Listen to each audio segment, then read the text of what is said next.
Hey everyone, I'm Amy Connell. Thanks for tuning in to Lessons to My Teenage Self, a Christ-centered, diet culture-free show about all things health for teen girls. This is the shortcut you need to thrive in your physical, mental, and spiritual health. As a personal trainer and nutrition coach, I'm passionate about empowering you to find your best version of health. Each week, we dig into one topic that I wish I'd known as a teen or my guest wishes she had known. Today, we have Avani Hall here to talk about her journey of learning to be authentic and comfortable in her real self, regardless of who she is with.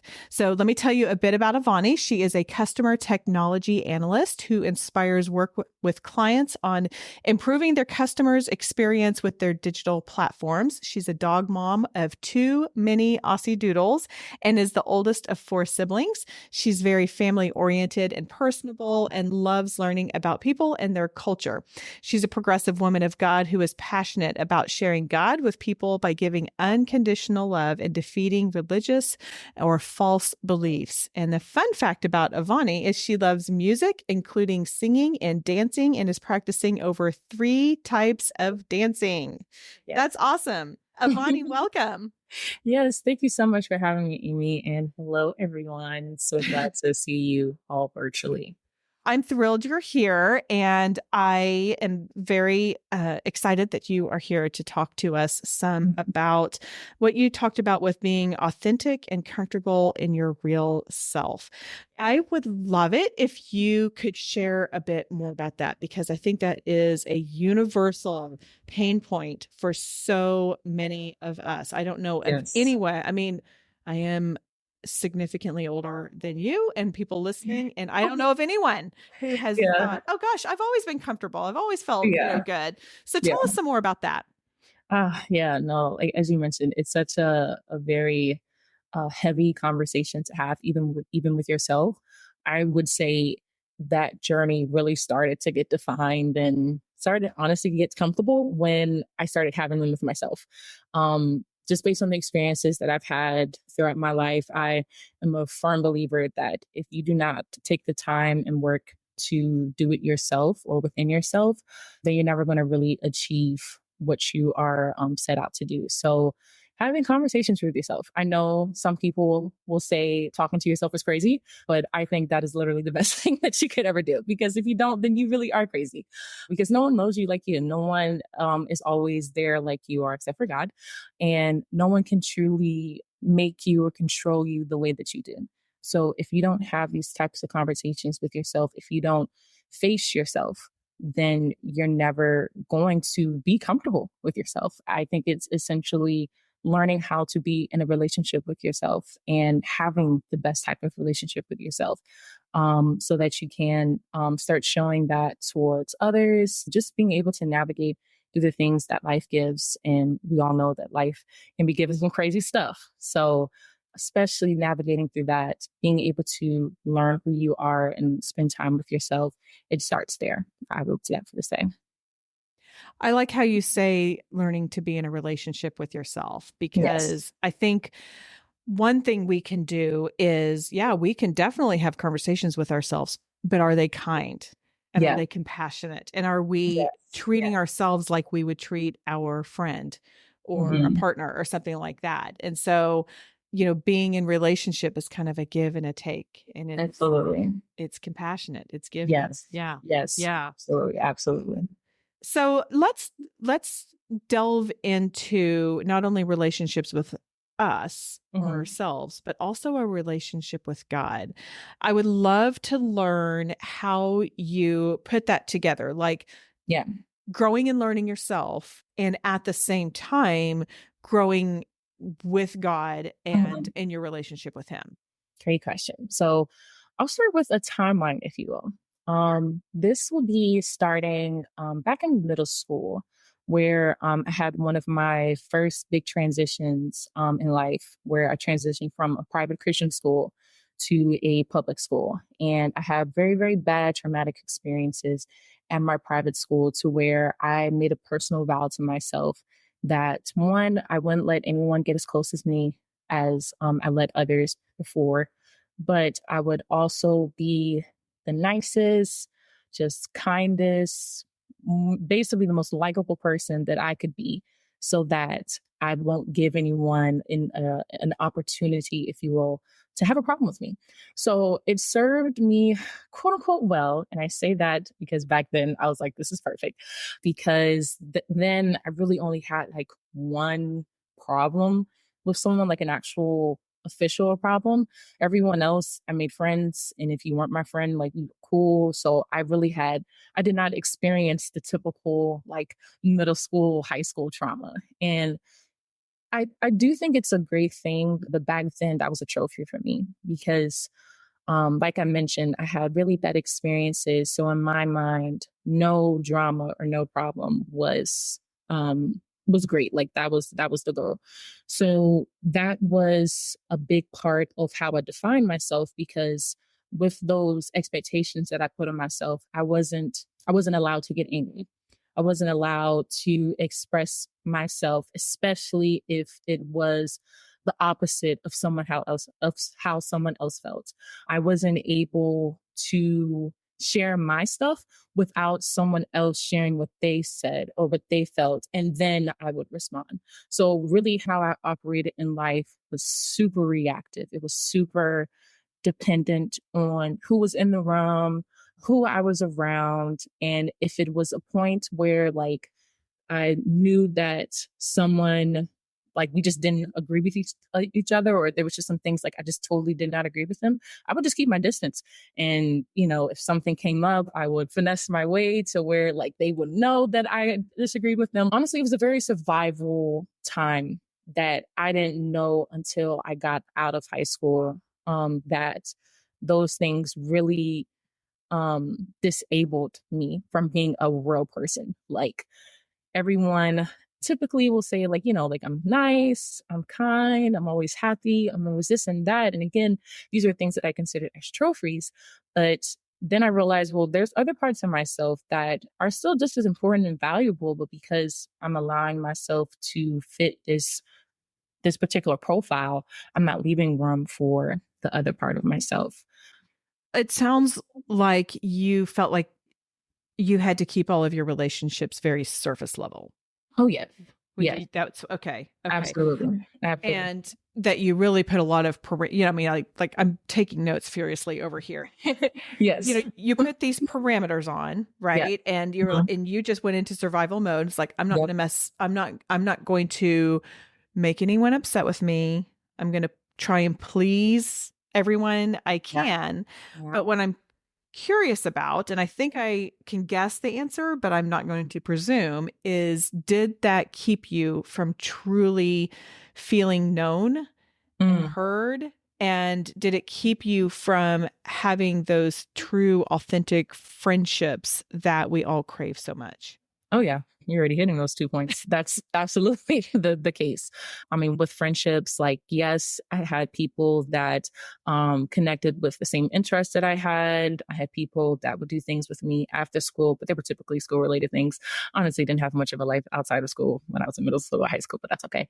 But, like, I had people that I could do things, but when it came to the part of being, like, did not have those people. When it came to, I was having a bad day and I wanted to talk to somebody, didn't have those people. And it wasn't that those people back then that were my friends that they couldn't do it. It's just I was so afraid that they would use that against me that I didn't even want to take that chance. So if I did share something with them, it was in a very filtered way. So friendships back then were surface level, but they weren't deep.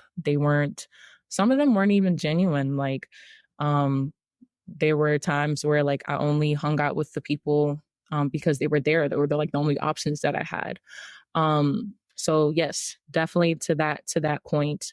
And it's, again, back then it was a success for me because that's how I was able to survive. That's how I was able to not have problems. And there were parts of it that were genuinely good. But again, the full picture, which I didn't realize until later, is that in order to truly be successful, to truly have what you're looking for, you have to take the front side and the back side of a thing. Like it can't just be all good, sunshine, everyone's happy, everyone's smiling moments. Like even the bad moments are crucial and even valuable to getting to where you really want to be. So yes, absolutely. What I hear you saying is your version of success was surviving, but not necessarily thriving, Absolutely. because you would not let the dark side be known, even if the dark side is something silly, right? Or in Exactly. hindsight, maybe we're like, why was I so concerned about that? Yes. No, 100%. 100%. We've all had that. Yeah. Avani, I'm curious how you were able to transition, and where did your faith fall into this as you began to grow your friendships and learn to trust people? Well, I would say that started to fall into line when I went to college. And I'll give a quick background story for it to make sense. So, college turned out to be different than what I planned for. I don't consider myself a planner, but I do consider myself a very motivated, like, I'm very big on if there's something that I want, I'll go for it, like completely. And college was one of those things because I already started to identify like I didn't have the community, I didn't have like the best friend that, like I've seen everyone else had. So college for me was that place that I would be able to get all those things. However, God had something else in mind to where I was planning on going to Florida Tech for software engineering. That was a very tunnel vision thing for me. Like there were no other options. I did not consider anything else. But God wanted me to go to a local small school in Maryland called Capital Technology University.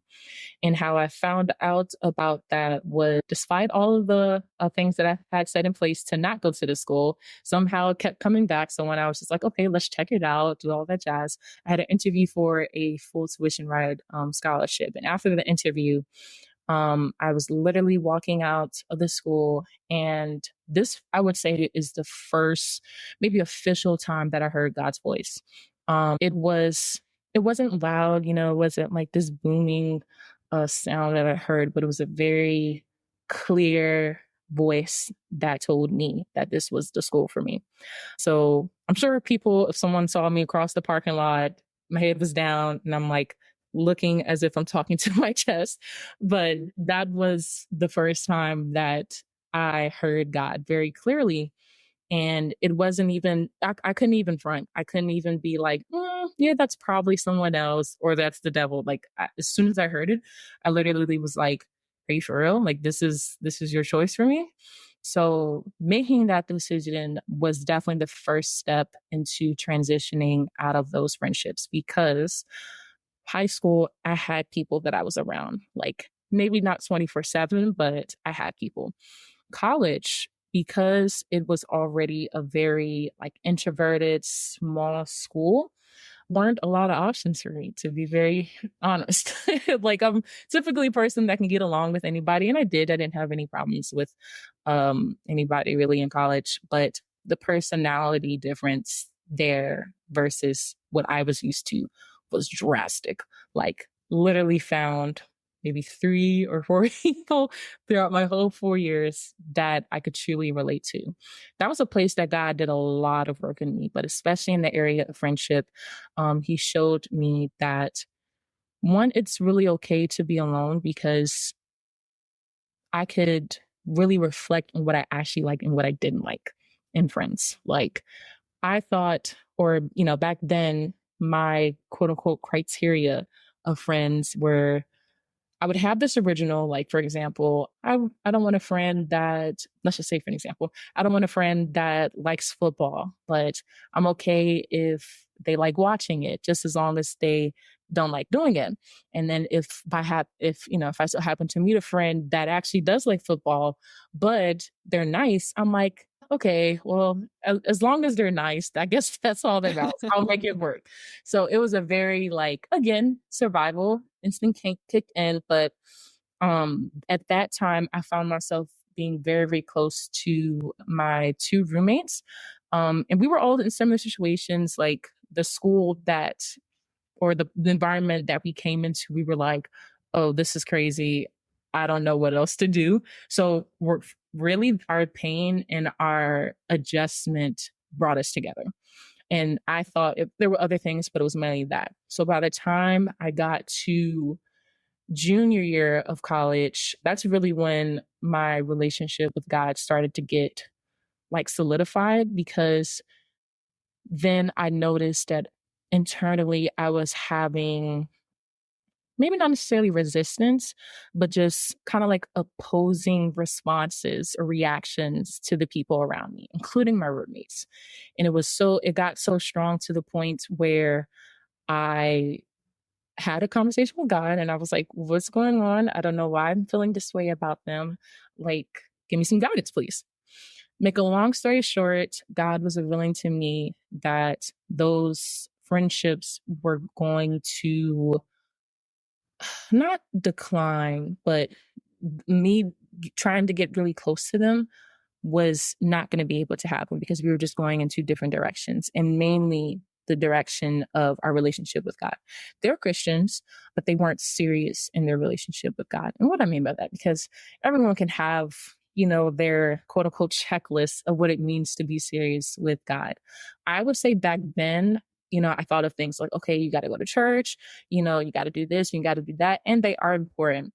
But when I'm saying it now, I say simply being able to see the actual fruits of God in their life. Whether that means, okay, you may not go to church every Sunday, but I see the fruit of joy in your life, or peace, like you bring actual peace into my life. So stuff like that. I didn't see that in their life. So it was a very hard transition. And I basically had a tough conversation with them, which is another part of my transition with friendship, is being able to have hard conversations with people. Because it got to the point where I delayed it so much that they were noticing it too. And it hurt us more than it should have. So long answer, but a part of the transition with that is reflecting on what I like and don't like and being okay with it, because everyone is not made, and that was another lesson too. Everyone's not made to be my friend and vice versa. So it is truly okay if we're not best buddies, if we're not close. And I know it's hard to accept that, especially if it seems already that the options are short. But I truly can tell you, it is better to be alone or find other groups that really match you, rather than just settling with what's there and really conforming yourself to them instead of actually transforming yourself into who you want to be. No, that's good wisdom. That's Yeah. great. One of the things that I'm kind of pulling from this too, 2 points with your friendships from college is number one, the pain and the adjustment is really what brought you together. Yeah. And so I think there is a lot of power in acknowledging the pain, acknowledging the hard, and doing that with someone else, because that can definitely bring you together. And then kind of the second part of that is sometimes our friendships are seasonal, and that's okay. Yeah. I think sometimes, especially if you've had the same friend since you were in diapers, Yeah. then you think, well, these are going to be my ride or dies and they're going to be with me forever. And it may be that God put them in your life for a reason, for that season. Yeah. And it's okay if you are not going to be best friends forever and ever and ever. Yeah. Right. And it's hard. It doesn't mean it doesn't hurt when they kind of take off in their own directions, but we can still cherish our time with them. Right. Know that they were there for a reason. Absolutely. Absolutely. And it's a hard truth to accept, especially coming from someone like me who, again, wants everyone to be my friend and vice versa.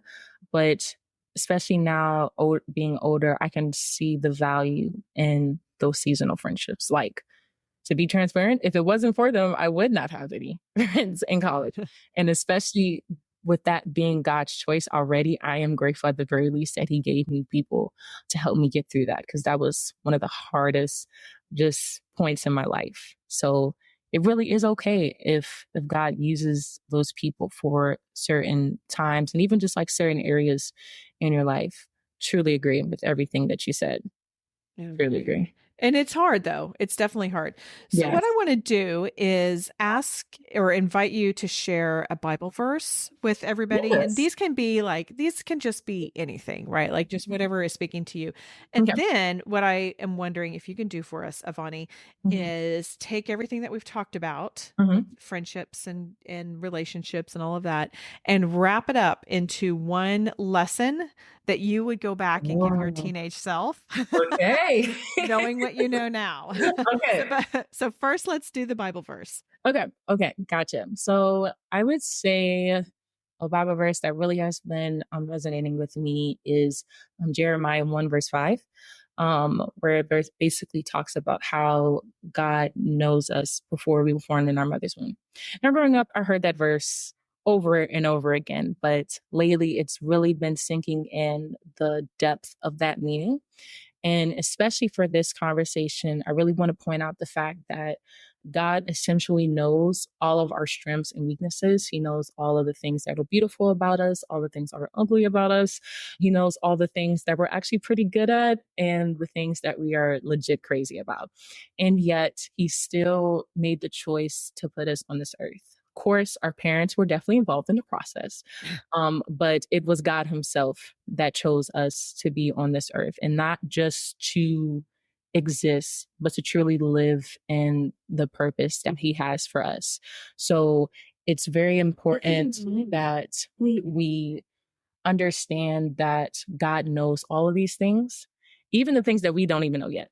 He knows all of these things and yet still has all of these just amazing, powerful, beautiful things to say about us that will never change. I mean, they're literally in the Bible. No one can go back and change what the Bible said. These are all the things that are still true despite of the things that we, even ourselves, try to shy away from or say it's not enough. So for me, that's encouragement to know that He chose this mess like me to do more than what I imagined or really thought that I could accomplish. So I wanted to say that for encouragement. And to answer your question, one lesson I wish my younger self knew was that there really is a time for everything. And even learning about the things that I wish I knew back then and seeing the mistakes that I made, I would want my younger self to essentially know that it's okay to mess up. It's okay to learn from your mistakes. And it's honestly okay to not be okay. I really wish I learned that. Like, it's okay to not have it right. It's okay to not be perfect because that was a time that you needed to get what you even have now. Like, I literally would not be who I am without my younger self. So, really show yourself grace, really show yourself just the love that God shows. Because honestly, if it wasn't supposed to happen, God wouldn't have allowed it to happen. So the fact that He did is proof enough that that was used for a time as this, for your good, for your future, and just essentially for your growth. So, younger Vonnie, you did the best that you could, girl. And I still love you for it. We got some work to do, but we are definitely not where we used to be. So it's okay. I'm gonna take that because yes, I can still say the same thing about younger Amy. Yes. Avani, this is great. Thank you so much for coming Oh, on. absolutely. Absolutely. Thank you truthfully for having me. This was a blessing, seriously. And I'm praying that it will be for everyone else. Awesome. Okay, everyone, that's all for today. Take today's lesson and go out there and live the life God has for you and your amazing original body. Thanks for tuning in today. Do you have a question you would like answered here on the Lessons to My Teenage Self podcast? If so, go to the show notes where you will see an anonymous form you can fill out, and that question may be answered here on the show. Also, if this show is valuable to you, could you do one of two things that are enormously valuable to me? Number one, share it with a friend. Just take a screenshot, send it to her, or you can go to the show and send it straight from there. Also, if you can provide a rating and review, particularly if you listen to your podcasts in Apple Podcasts. Thanks again, and see you next time.